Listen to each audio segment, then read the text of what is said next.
আল্লাহর কোরআনের একটি হরফ কিন্তু পড়ে নাই। আপনাদের দেখাই যে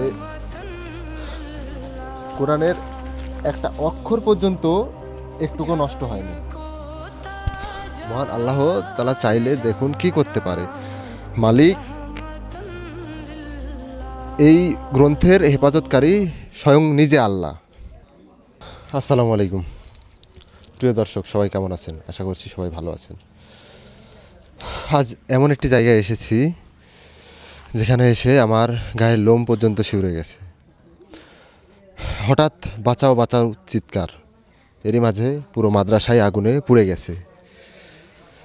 বৈদ্যুতিক শর্ট সার্কিটের কারণে এই মাদ্রাসাটাতে আগুন লাগে এবং পুরো মাদ্রাসায় খুব বাজেভাবে পুড়ে যায়। কিন্তু একটি বিষয়, সব কিছু পুড়ে শেষ হয়ে গেছে, কিন্তু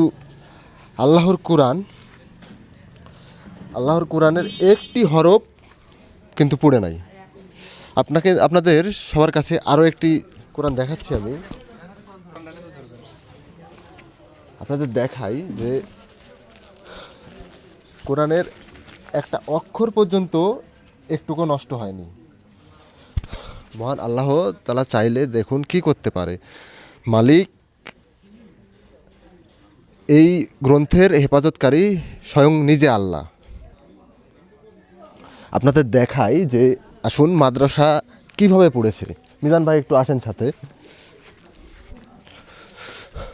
ঘটনাটি দেখে মনে হচ্ছে এই রুম থেকেই এই বিদ্যুতের শর্ট সার্কিটটি ঘটেছিল, যার কারণে এই ব্যাটারি এটা কিন্তু ব্লাস্ট করে, যেখান থেকে আগুনের মূল সৃষ্টি। আর আসল জিনিস তো এখানে। আসল জিনিস ভাই আবার কোথায় সেটা? এখানে দেখা।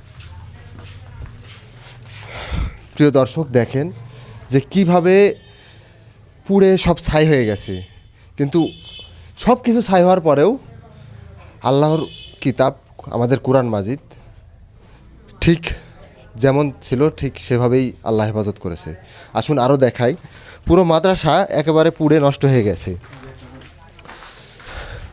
দেখুন যে ফ্যান কিভাবে পুড়ে নষ্ট হয়ে গেছে। প্রিয় দর্শক, আপনাদের কাছে বেশি কিছু চাইবো না, অন্তত আজকের এই ভিডিওটা আপনারা সবাই বেশি বেশি শেয়ার করুন।